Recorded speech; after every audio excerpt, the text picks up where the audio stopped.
Hey guys, thank you for joining me in this video. Today we're talking about my favorite brushes updated. To have a video about brushes 4 months ago and now I'm doing another one, I think you know now that I love my brushes and my sponges, and we're going to talk about sponges too. Let's get started. Before getting started, I will be so happy if you hit the subscribe button, the alert bell, so you get notified every time I upload a video. Let's get started now. Let's talk about sponges first. Let's go from my least favorite to my top favorite. I have the Eco Tool over here. I don't like it. It's so stiff. When you wet it, it gets bigger. It's not as soft as my liking, but I use it. I use this line if I want to chisel my contour. It's this sponge. You can't get any more precise than this line. I love it for that. So when I'm doing that, because I don't do it often, but when I do, that's the sponge I use. I have the Sonia Kashuk Body sponge, and the first time, where is this the rip that I have? It's ripped from the first wash. No, not the wash, like when I got it and I was wetting it, it ripped like that. That tells you how stiff it is. It doesn't have a give and take. I didn't like it at all. So that's a pass. I'm like, I don't know what I'm gonna use it for. I don't have any use for this.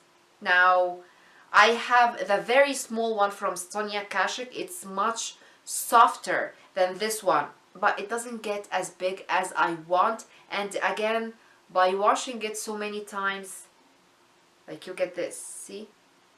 It's falling apart on me, see? So I don't get a lot of use out of it because it's like falling apart on me. And that's my most recent one. No, not true. My most recent one is the Flower Beauty. But I didn't expect this to happen.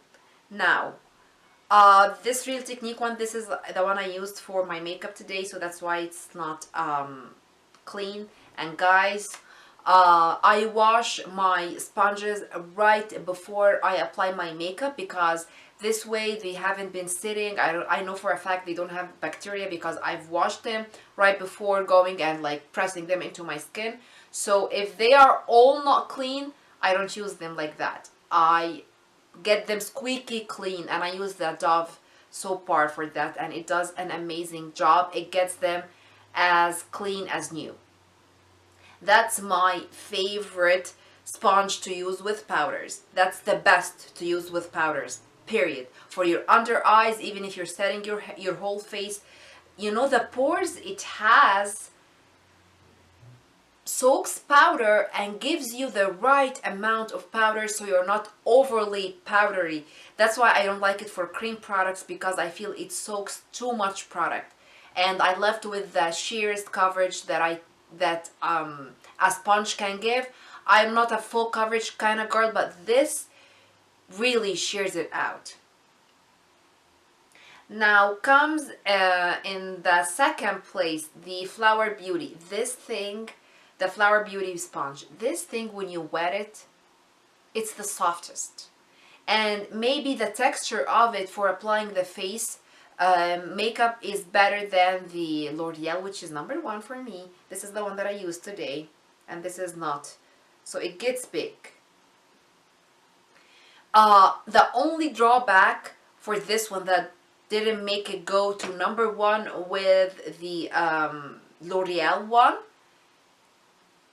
this part is not pointed enough. It's very difficult for concealer in the inner corner. I don't like it. And when I'm using this one, comes the concealer small one by L'Oreal. I really like using it for concealer. If I'm in a laid back mood and I'm playing with makeup, I will use this too. But most of the time I'm on the, so I use the L'Oreal one. Powder brushes. My favorite powder brush to actually remove the baking, it's the e.l.f. pointed powder brush. It's the best I have ever tried, and believe me, I have tried a lot. It's stupidly soft. Like, you feel it's velvet, and the shape of it, it's perfect. You do this and swirl it, boom, smooth. It's an invention. I used to love the sheer powder by EcoTool. I love the shape of it, and it does the same thing. It's not as convenient for the under eye and not as soft as this one. This one is $6, guys. $6. I don't know how they did it, but I can't stop doing this. It's so soft. For powder it all over the face, I still like the Real Techniques and the Moda one. I go between these two, whichever is clean. For bronzer, I'm hooked on the Sonia Kashuk number 100. It's the powder brush, but I enjoy the shape of it for bronzing because you don't have to pinch the brush. It's already pinched. I know that's the old line for Sonia Kashuk, but they should have something the same shape in the new revamped look of their line. But this one I enjoy for bronzer.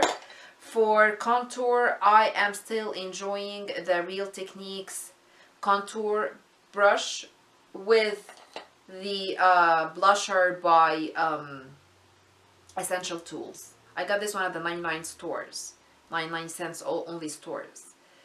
For contouring, it's perfect. These two for contouring. For baked bronzer, I'm still hooked on the Blending and Bronzing by EcoTool. It's amazing for baked bronzer. It looks like it's airbrushed. I love it.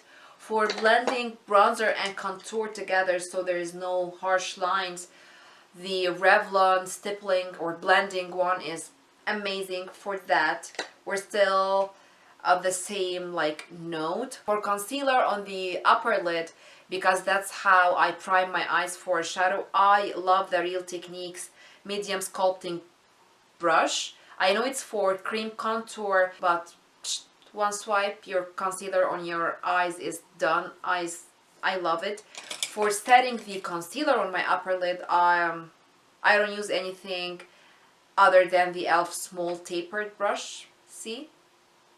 One swipe, you're done. Blusher, I love the blush brush number 101 by Sonia Kashuk. Again, it's the older brand. I guess they should have something exactly like this for the new launch.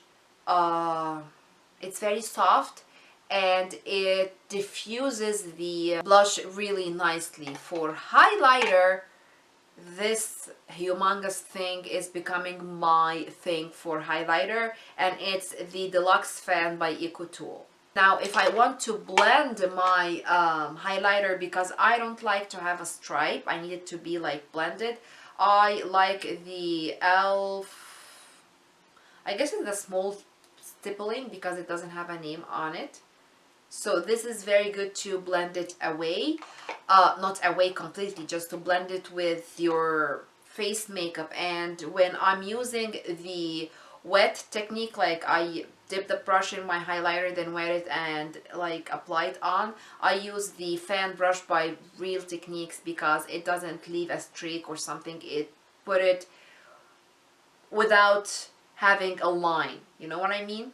Eye brushes, I still love each and every eye brush I mentioned in my first video. I will link it down below and it's gonna be in some card over here, but I have some new that I can't stop using.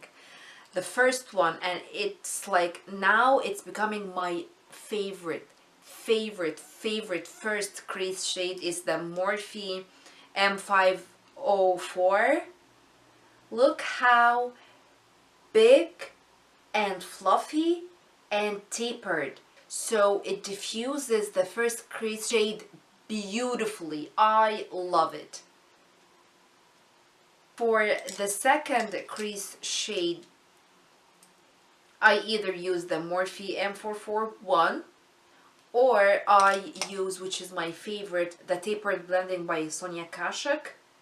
It's perfect for the shade on my actual crease where my eye folds, and you put it in this fold and go oh my god, how precise it is, and how seamless it blends the product. So it gives you best of both worlds, precise and blending seamlessly. It's a brilliant brush. For the outer corner, I love the Morphe M433.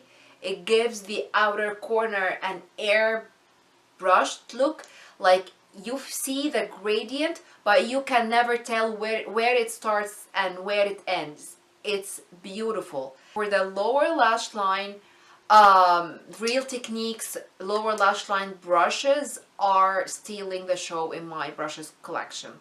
First, the shade that I use with this brush in my crease, I use with this brush on my lower lash line, and it's the Real Techniques smudge brush. Guys, you can, I don't know if you can see, let me zoom you in because you have to see this. Do you guys see that? It's not the same length on both sides. And that's brilliant. You know why? Because it cups your lower lash line. It fits perfectly and it smudges the first shade without getting it too low or not showing. It's showing with the right thickness, the right blendability. It's amazing. Now for applying the darker shade that I use it as a liner kind of, is the brow brush by Real Techniques. Not a brow brush, of course. That's like 2 times thicker than my actual brows. For drawing a line of you with your darker color or your darkest color, the shade that you used on the outer corner, and you draw a line with this one, push it really close to your lash line, really close to your waterline, and you want a line looks like a dark liner. This thing is amazing. Now to smudge this dark shadow that's used as a liner, look at this brush. See how tiny this is? But it smudges this line like a dream. It's the best. I don't know if it's, I can call it a pencil brush. Let's see what's precision smudge brush. And it's a precision smudge brush. This brush, I guess I thought about this video because of these 2 brushes, because they changed the game when it comes to my lower lash smoking or my lower lash line eyeshadow work, if you might. And I'm enjoying the e.l.f. 204, the eyeliner brush. I enjoy it so much with my Maybelline Eye Studio gel liner in Blackest Black. That's like, now I don't apply any liner other than this one. I use this brush and another brush. I can't tell you where I got it. I don't remember. I had it since forever. But that's my favorite brush for my eyeliner over here. Now, my favorite brush to clean up under my eyebrows if I went too high, to apply my cream shade over here and over here, like cleaning around my shadow. I love the Real Techniques base shadow brush. It's not like the kind of brush that you pack shadow with. It's a little bit more fluffy, so it's very good for doing that. Before I go, for nose contour, I'm enjoying the Lorac brush that came in the contour kit. It's so thin, it draws the line seamlessly on your nose. Perfect for nose contour. That's it for this video. I hope you enjoyed it and like it. If you did, thumb up, don't forget. And before you go, please don't forget to hit the subscribe button, the notification bell. I love you all. Until the next one, bye.